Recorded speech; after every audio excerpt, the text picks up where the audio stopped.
Hello, this is a small review about the Note 10.1 running BlissPop 4.0.3. The Note 10.1 is the GTN 8010, the Wi-Fi only edition with 16 GB of RAM.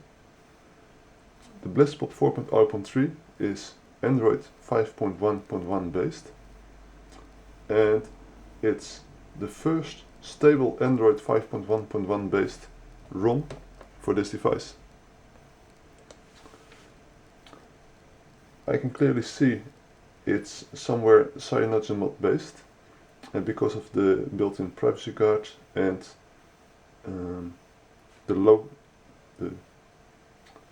wallpapers I associate with CyanogenMod and some settings. Well, the initial reason I bought this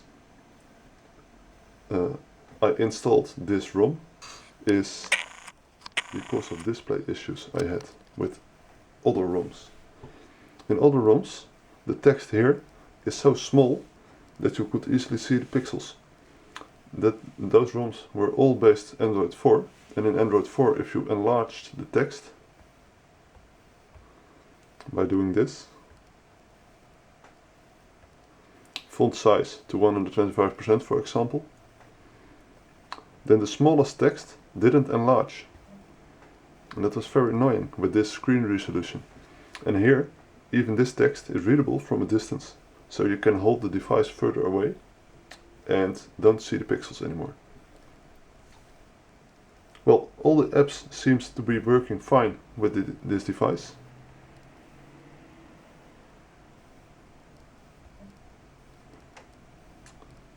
And quite smooth also.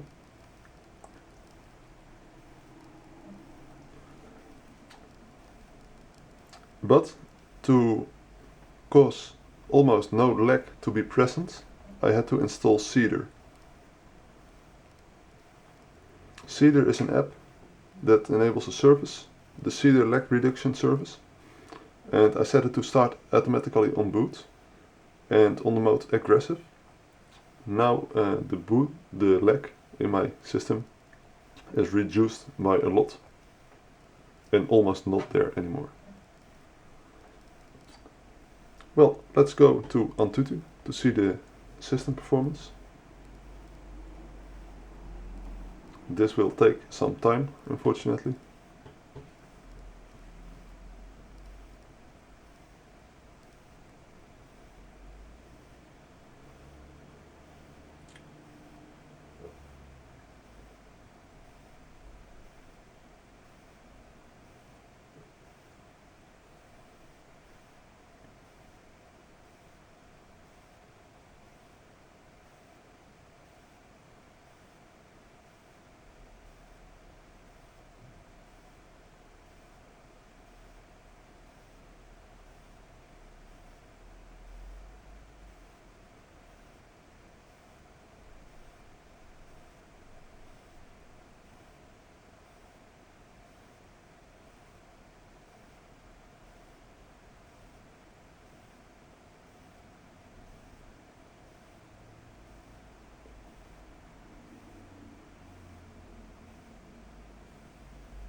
Okay, and here is the score of Antutu. 27,000 and a bit. It's quite a high score, but I've noticed that now the processor runs at the maximum frequency of 1500 MHz. Out of the box this device had 1400 MHz maximum frequency, and with this ROM installed it has 1600 MHz maximum frequency, but you can adjust it.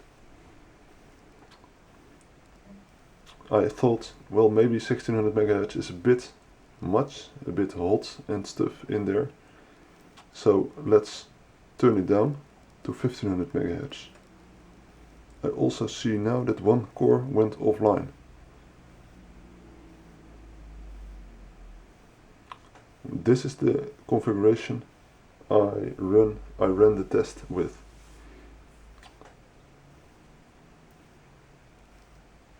Okay, you can reset it to whatever you want and then think apply on boot. However, you have to, in apps, disable the notifications from kernel adjuster. Let me show you apps here.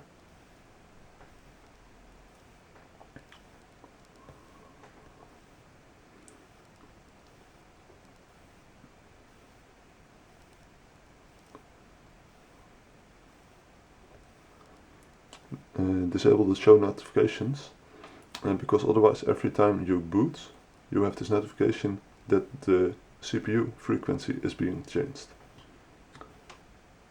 Let me tell you something about the storage space. You have 11.75 gigabytes of storage space on this device with this ROM. And let me tell you something about the battery life. Here I went down to 22% from, as you can see here, 85%, but also 10% in the beginning. So I went down with 73% in a screen on time of 6.5 hours. So that's quite a good result. And this device historically always shown a good result in battery life, and that's not different with this ROM. Well, all in all, I would say it's almost seems like you have a new device when installed this ROM. I like it a lot, but it takes a learning curve to learn to install this. I first installed TWRP, and then using TWRP this ROM and the G apps, and probably also apart from that the SuperSU. All the info to do this you could find on XDA, but be aware. Goodbye.